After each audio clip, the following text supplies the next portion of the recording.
Ever since superstars like LeBron, Kawhi, AD, and Paul George made their way to LA a few years ago, there's been talk that the rivalry of Los Angeles has returned. And as nice of a story as that would be for the media to push, it didn't really work out as well as they'd hoped. Because for the past 3 years, the Lakers have seamlessly won the rivalry, let's be honest, if we measure it by who had more success, since the Lakers were able to win a ring in that 3 year span. While the most Kawhi and PG have accomplished together has been a Western Conference Finals appearance. Though both teams have been underwhelming for a majority of the time, don't get me wrong, with the Lakers only managing to make the playoffs twice, and the last time they made it, they were first round exits.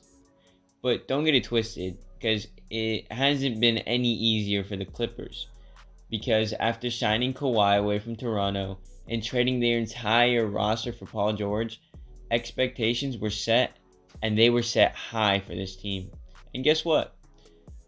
For the most part, Kawhi and PG were able to live up to those expectations at first, with the team having a record of 44-20 in their first 60 plus games together. That is before COVID hit the NBA, and it hit them hard, I might add, forcing the league to essentially go on a 4-month hiatus before returning in late July to what is now known as the bubble era, where there were no fans in the stands and every game was in Orlando. And while there, the Clippers finished off the season with a 49-23 record. Okay, and before we continue on with the video, how about a quick reminder to like the video and to subscribe to the channel, just to support it, Alright, let's get back to it. Now came the duo's first postseason run, and in their first matchup, they took on the Mavericks squad led by rookie Luka Doncic, in which they were able to take care of the Dallas team in a swift 6 games, where Kawhi averaged plus 30 for like the entire series, bringing the Clippers past the first round for the first time since 2015. And don't quote me here, but I'm pretty sure that was the Lob City era with Blake Griffin and Chris Paul. So it's been a minute. And the next team to stand in their way of greatness was the Denver Nuggets, led by the killer duo of Jamal Murray and Nikola Jokic. And things looked great at first for the Clippers, who took a commanding 3-1 series lead. But unfortunately for Steve Ballmer and LA, playoff series aren't first to 3. And the Clippers would go on to lose the next 3 games and get taken out from the postseason almost immediately. And things only got worse for the Clippers, because while they were blowing 3-1 leads, the Lakers were winning championships. And it seemed as though the entire Clippers organization took this loss hard and were determined to return next season with a vengeance. Now into the second year with Kawhi and PG, the Clippers were able to take quick care of the regular season, ending with a record of 47-25, putting them at 4th in the conference. They'd push past the Dallas Mavericks again in the first round. Talk about deja vu. But this time, the second round would be kind of different for the Clippers, where they'd match up against the Utah Jazz, in which they smacked around Donovan Mitchell and Rudy Gobert for basically 6 games, putting the Clippers in the Western Conference Finals for the first time, ever. Just to match up against the Phoenix Suns, led by Chris Paul. Oof. Talk about irony. And I think we all know how that kind of turned out, due to the fact that last year's finals matchup was between the Milwaukee Bucks and the Phoenix Suns.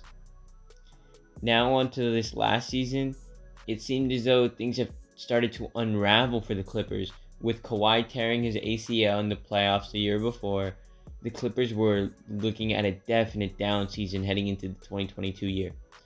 But the role players kind of came out to play this season, with Paul George only playing like 51 games this year. There was kind of no other choice, with Reggie Jackson, Marcus Morris, and Ivica Zubac carrying the team to a 42-40 record. But then the play-in games came around, and all of a sudden, being the 8th seed in the West isn't good enough for the playoffs. And now this underdog team with a half-healthy superstar would need to play versus the Timberwolves to qualify.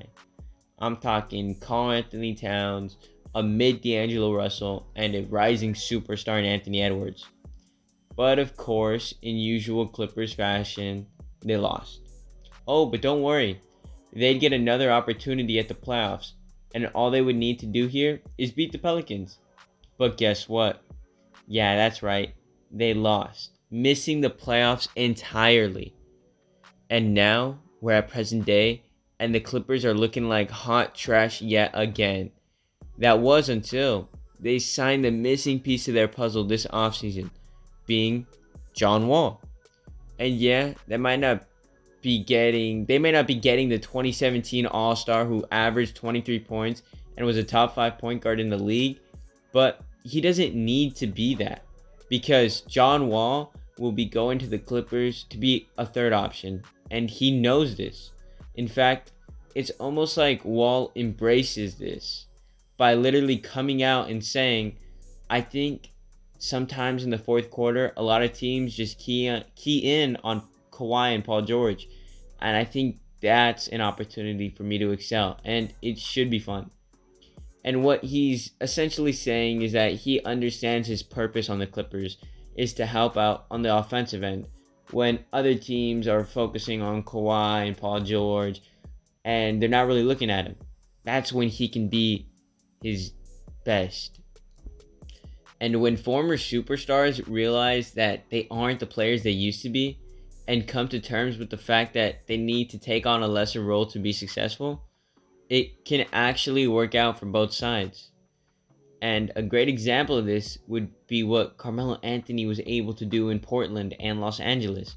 Because after signing with the Houston Rockets and getting cut in 10 games into his stint there, Melo realized that if he wanted to keep playing in the league, he would have to come to terms with where he's at in that point in his career.